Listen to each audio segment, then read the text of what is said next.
the best way to make sure that you're not going to be abused by a controller is to understand all of the possible techniques of control so you can see what's going on. The idea that our behavior is controlled by our environment is very frightening to many people.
Sometimes feel like you're being controlled by the environment? Wait, what? You mean like a dog? Yeah, like a dog with a ball on a string. I never really thought about it like that.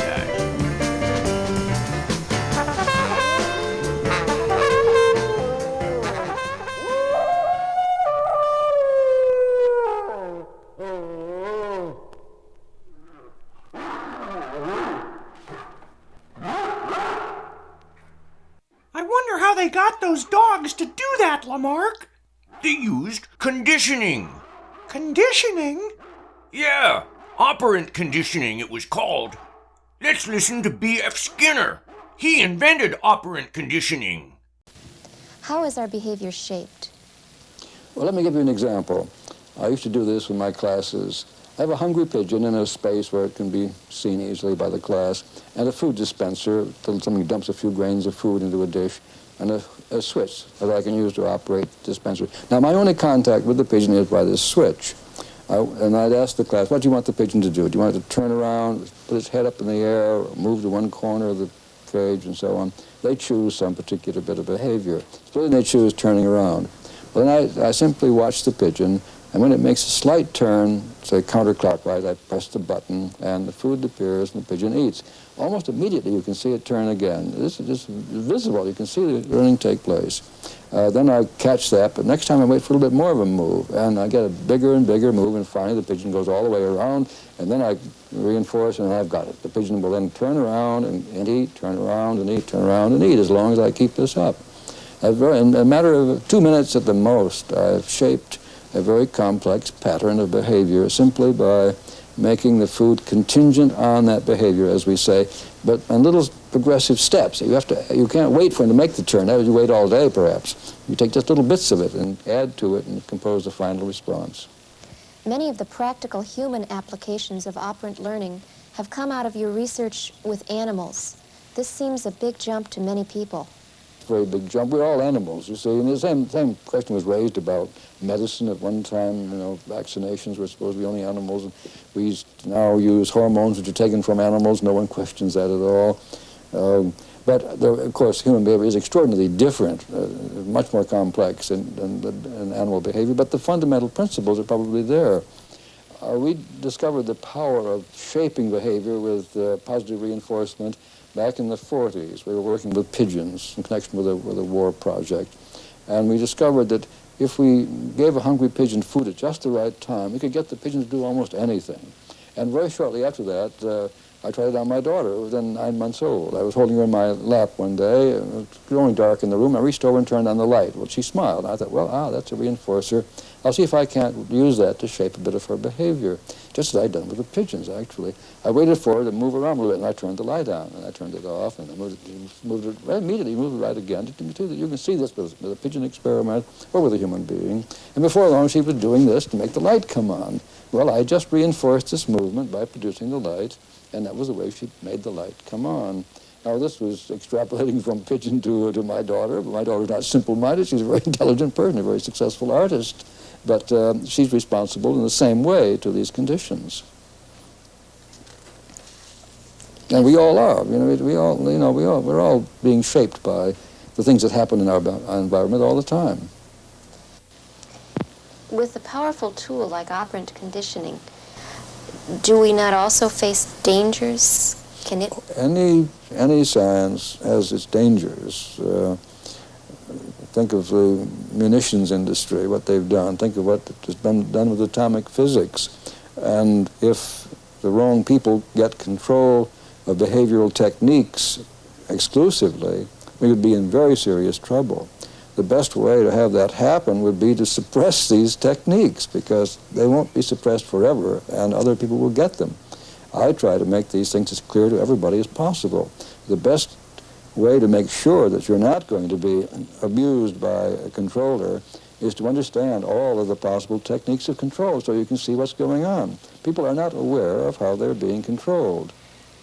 I'm really disturbed by the current pressures for raising money for governments through gambling, lotteries and now casinos. And this is a good example of making use of the fact that the individual doesn't know how he's being controlled when he is not only offered lottery tickets, but subject to television and other advertising and reports of how much people have won and so on. This is all done to get people to throw away their money because the odds are very bad on those things. They're not good gambling at all. And this is the way in which the state collects. Well, I think that is a misuse of a kind of control which can be misused because people don't understand. I should think everybody in a school ought to be told how they can be taken by anybody who uses those particular contingencies of reinforcement on them.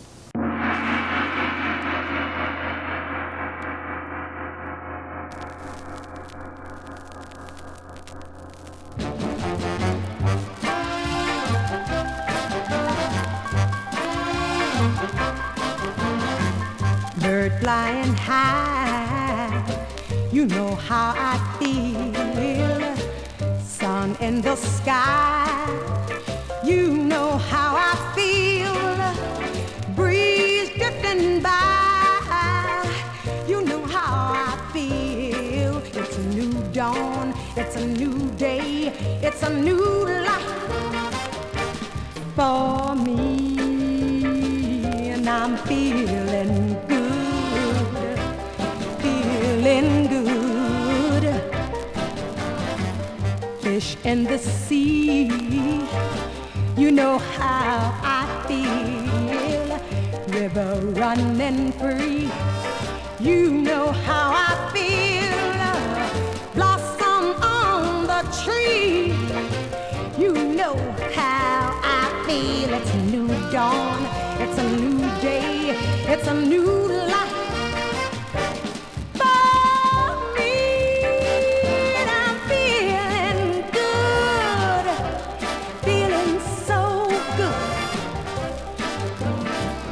Dragonfly out in the sun, you know what I mean. Butterflies are having fun, you know what I mean.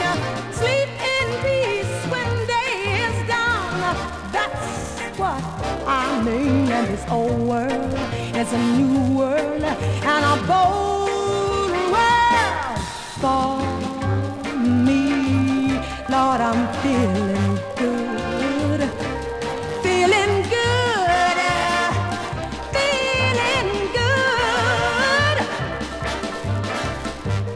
when you shine.